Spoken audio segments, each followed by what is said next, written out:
what's up? This is Nick. And this is Ethan. And this is MetalSquidTheater. Now, as you can see, we have a guest today. Please welcome Ryan Walton. This is MetalSquidTheater's first guest review, and like my last CD update, we also have no editing system for it this time. We're trying a bunch of new things, so bear with us. Anyways, so great things are coming. You just have to wait. Absolutely. So, I'm gonna start with my review. Today I picked an album that I listened to recently, and this is my favorite Cannibal Corpse album, Kill. Oh. Now, if you recall, I haven't done any death metal since the first review, which was Morbid Angels, Altars of Madness.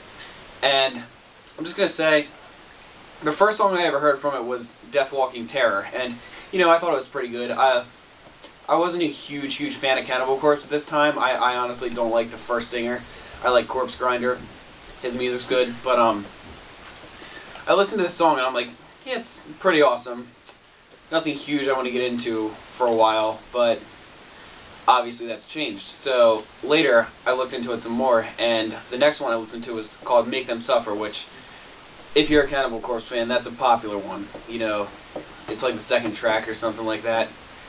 But I think that one's beautiful, how it just starts out with this really heavy riff, and then he just screams screams suffer really loud. I'm not gonna really try it right now, but then he goes into his fast guttural vocals, and it plays that the whole way through. Does the whole "Make Them Suffer" part all the way through the end. Anyways, so a few drawbacks though. I like long albums sometimes, but the problem is sometimes the long albums, they drag if some of it's not good, and after a while the album starts to get boring to me. But I also like how there's a change in the album cover, because, you know, most of Cannibal Corpse puts in like bloody, gory, all this crazy shit with like bugs and animals and knives and butchers and all that stuff. But this one, they changed a little. It's just a red album with their logo up top and the word "kill" in huge letters. And I think they did that because they wanted the audience to focus more on the music rather than the cover, if I'm correct. Anyways, but if there's one more track I gotta highlight, it's the first one. It's called "The Time to Kill Is Now." And the reason why I like it so much is because I wasn't expecting this at all when I first picked up the whole album and listened to it. I put it in that CD player over there that you can't see, and that thing, the minute you hit play, it's like driving in a car, and you're in a convertible. There's no hood, and out of nowhere, a fucking brick just flies in and smashes you right in the nose. That's the intensity of it. Just like that. You're driving and boom, because it just starts out with nothing, and then out of nowhere it just lets out this giant roar and it says "kill." It's just like, I don't know, it's hard to explain. I can try it if you wanted me to, but it's pretty crazy. If you listen to it, the minute you hit play, it's just like and that was obviously bad. I don't know how he does it, but whatever. I don't rate albums anymore. It's just one that I really like, and I wanted to go back to some death metal and do some old stuff that we've done before, but that pretty much sums up my review. So if you've never seen it, heard it, definitely look it up. It's crazy, and I'm telling you, that first song, man, it's like getting punched across the face by 10,000 fists immediately. Or, yes, Disturbed reference. Would you mind if we did that to you? No. No, I mean I would. All right. Oh, done. Go ahead, Ethan. Today, my review is going to be the new album by Black Veil Brides. No, I'm kidding. It is, That's just for Katie Marcassani. Yeah. Weightless by Animals as Leaders. What can you say? Tosin Abasi, that man, can work wonders. He is just a genius on that guitar. And just some background. Around this time last year, I was hugely getting into gent, I was basically obsessed with it. And I came across this instrumental gent band called Animals as Leaders. And they used the genty groovy stuff, but they also had, like, even more than the genty aspect, they had these weird, like, melodic and jazz-oriented melodies that were just by, like, tapping the guitar, just tapping the frets. And that playing style really intrigues me because they get some very versatile work and some good guitar tones with it, and it just sounds so good. It's relaxing. It's not really, I don't know if you'd call it metal. It's instrumental, there's no vocals, and it never gets too heavy, and it's a lot more melodic, and it has a lot of ambient elements.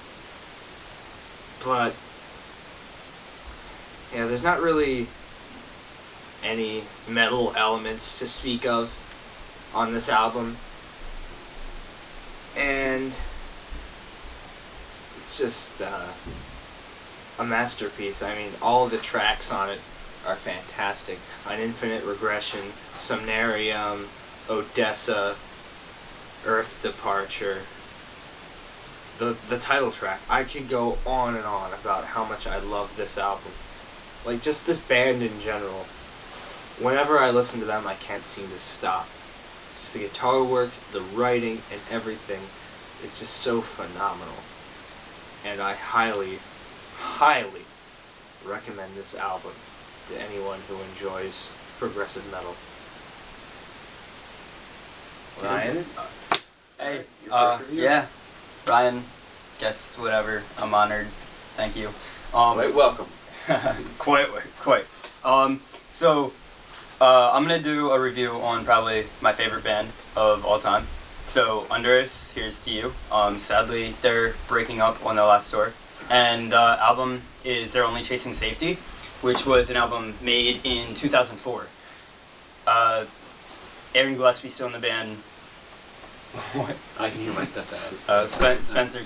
Yeah, so Underoath, They're Only Chasing Safety is the album I'm doing. Probably my favorite track on this album is A Boy Brush Ride, Living in Black and White. Just a wonderful track, mixing Aaron's beautiful clean vocals and the screams and everything from Spencer. The guitars, everything just is fitting together so well, and I absolutely love it. It's being more categorized like post-hardcore, but a wonderful song. There was on the bonus track, there's songs like I've got what's it called? I've got $10 and a crowbar, says you ain't got jack. I don't know, I forget. Really good song. Somewhere along those lines, kind of forget the name because it's out there. It's weird. But if you get the bonus album, it's got there's 4 songs on it, really great stuff. 3 of them are the first versions, or very old versions, of songs like Reinventing Your Exit and Young and Aspiring, which are both wonderful songs. Probably my least favorite song on that album is gonna be The Blue Note.